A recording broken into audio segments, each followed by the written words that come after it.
Gunboat Crab is just a couple of days away, guys, so this video is going to show you everything that's coming up. I'm going to talk about the boosts, the statues, the trophies, and I'm going to give you the top 5 troop combos that are going to absolutely slay it for this crab. So let's just jump straight into it, shall we? Trophies, as always, are going to be at stages 10, 20, 40, 60, and 70. Obviously, as always, a stage 70 trophy, which is legendary, is only available to you if you already have diamond from last year. The boosts are slightly different for the Gunboat Crab. Normally, the boost will change every sort of 10 stages. Slightly different on this one because of the way the boost works. Obviously, GBE gain. So from stages 1 to 29, we're going to get 75% GBE gain. And then from 30 to 59, we're going to get 100% GBE gain. And then from 60 onwards is 150% GBE gain. GBE gain is the amount of gunboat energy you get back after destroying a building. So say if you normally, when you destroy a building like a machine gun, you would get 3 GBE back. For stages 30 to 60, say where you got 100%, that will then be 6 GBE because it doubles up. Basically, you're going to be getting more GBE back from the buildings you destroy. So GBE is going to go through the roof. You end up, some of these attacks on this crab, you end up with 1,000 plus GBE left over at the end. If you are able to drop GBE statues and add out more damage, then you should for this one, because you're definitely going to benefit from it. If you're going to be pushing, I recommend 1 GBE, 7 troop damage, and 4 troop health. That's going to be plenty to get to, you know, stage 100, probably a little bit further than. This will easily carry you to stage 70 with loadouts like all scorchers. Also for this crab, we have access to all of the different extra gunboat abilities. So things like the cryo bomb, speed serum, the remote hack, tiny shock, all of that. We're going to get all of those rotating through each stage. Each stage has a different ability available to you. So all in all, between the boost of GBE gain and all of the abilities, these stages are going to drop really, really easily. Let's jump into some troop loadouts and I'll show you which troops are going to absolutely kill it for this crab. Obviously, starting out with all scorchers.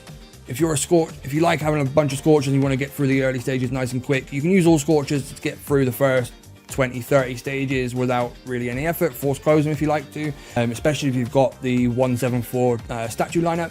Scorchers will easily take you to stage 70. If you're only trophy hunting, then Scorchers will get you all the way there. If you are planning on pushing a bit further, you want to go for like stages 100, 150, 200 maybe if you're leaderboard pushing, then tank loadouts are going to be the best ones for this one. Obviously, we do have the tank health tribe and barrage damage, so they complement each other quite nice. So the tank-based loadouts, which is already meta for crab, are going to be extra clutch for this crab because of the tribes. TBM, which is tanks, bombardiers, and medics. You have bullet out front, tanks in behind, bombardiers out there doing the damage, and the medics doing what medics do.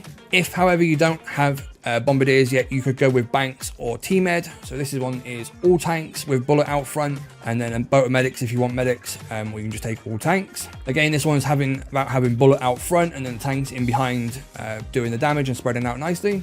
If you do have scorchers, then you can roll with skanks. This sort of loadout is better for the ones with lots and lots of rocket launchers, especially on the landing. You can use a boat or 2 of scorchers as extra meat shield for the tanks. If the stage really needs it, then you could also add in a boat of bombardiers or 2, just for extra DPS for sort of mid to late hit, maybe for taking down the core. And then finally, RZCM is for those stages that has, you know, nothing but boom cannons and cannons. If you've got a stage with mostly single point, not much splash damage, then RZCM will whip through it pretty quick. So you got the rifles out front, the cryos are keeping everything frosty and slows down all the defenses. The Zookas are doing the damage and the medics are being medics. You can take Sparky and Critter Swarm, which are pretty good for clearing mines and stuff. Alternatively, you can take Kavan and Second Wind, or even Ice Shield if you haven't got Second Wind yet. Ice Shield can be pretty clutch as well. Those 5 loadouts right there, guys, will happily see you through the majority of your push. Just tinker with them a little bit as and when you need to. Check out the video on screen right now, guys. That one there will show you how to fine-tune your troop selection and your hero ability selection and things like that to best suit the stage that you're on at the time. So check that one out next, guys. Thank you for watching. Do not forget to subscribe, and I'll catch you in the next one. Peace.